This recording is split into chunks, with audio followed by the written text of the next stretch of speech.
Latihan dasar militer disebut bukan pendidikan militer, melainkan program pembentukan karakter bagi calon manajer Koperasi Desa Merah Putih. Namun program ini menjadi sorotan setelah 5 pesertanya meninggal dunia. Kementerian Pertahanan menegaskan para peserta tetap berstatus sipil dan latihan militer yang diberikan diklaim tidak berintensitas tinggi. Lalu mengapa rangkaian kematian ini memicu pertanyaan besar tentang pengawasan kesehatan dan keamanan program? Penggunaan latihan dasar kemiliteran dalam program pembentukan calon manajer Koperasi Desa Merah Putih menjadi sorotan setelah 5 peserta meninggal dunia. Peristiwa itu memunculkan pertanyaan mengenai materi pelatihan dan pengawasan kesehatan yang diterapkan selama kegiatan berlangsung. Kementerian Pertahanan menegaskan bahwa Latsarmil bukan pendidikan untuk mencetak prajurit. Para peserta tetap berstatus sebagai warga sipil yang dipersiapkan menjadi calon manajer Koperasi Desa dan Kampung Nelayan Merah Putih. Perlu kami tegaskan bahwa kegiatan ini bukan bertujuan membentuk peserta menjadi prajurit atau anggota militer. Para peserta tetap berada pada profesi dan penugasan sipilnya sebagai calon manajer pengelola Koperasi Desa Kelurahan Merah Putih dan Kampung Nelayan Merah Putih. Menurut Kementerian Pertahanan, tujuan utama pelatihan adalah membentuk disiplin, kepemimpinan, integritas, kerjasama, tanggung jawab, dan kemampuan bekerja di bawah tekanan. Pemerintah menilai kemampuan tersebut diperlukan untuk mengelola koperasi dan mendukung pembangunan ekonomi masyarakat desa. Menteri Sekretaris Negara Prasetyo Hadi memastikan bahwa Latsarmil bukan satu-satunya materi yang diterima peserta. Setelah menjalani pembentukan karakter, para peserta akan mengikuti pelatihan teknis tentang pengelolaan koperasi.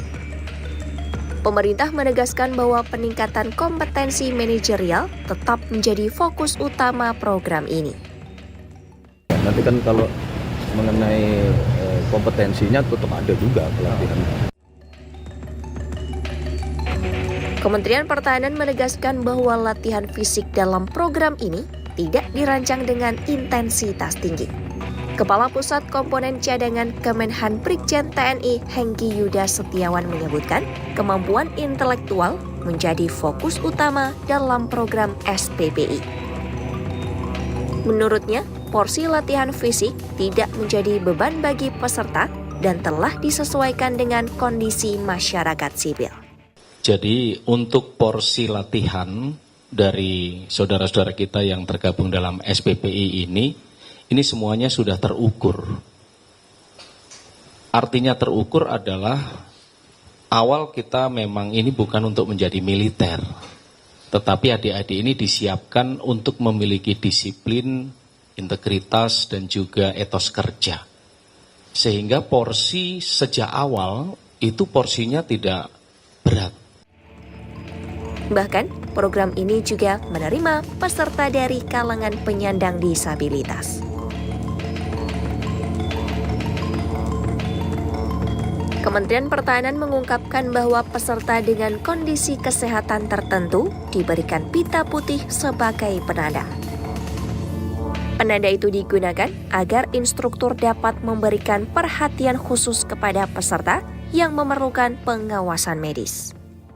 Untuk orang-orang tertentu itu kita beri tanda pita putih dengan harapan mereka sudah bisa kita tandai dan mencegah misalnya membutuhkan atensi khusus di bidang medis. Menurut Kemenhan, prosedur itu sudah lama diterapkan dalam berbagai pendidikan dan pelatihan.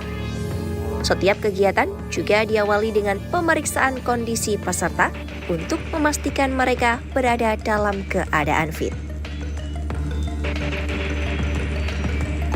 Di tengah penjelasan mengenai konsep dan pengawasan Latsar, 5 peserta program SPPI dinyatakan meninggal dunia.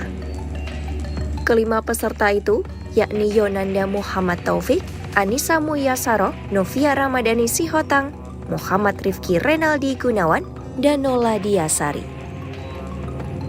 Hasil pemeriksaan medis menunjukkan penyebab kematian mereka berbeda-beda, mulai dari henti jantung, heat stroke, tuberkulosis paru aktif, hingga pneumonia dengan komplikasi medis. Peristiwa ini memicu evaluasi terhadap pelaksanaan Latsar dan menimbulkan pertanyaan mengenai efektivitas serta keamanan program bagi peserta sipil. Download Tribun X sekarang, menghadirkan lokal menjadi Indonesia.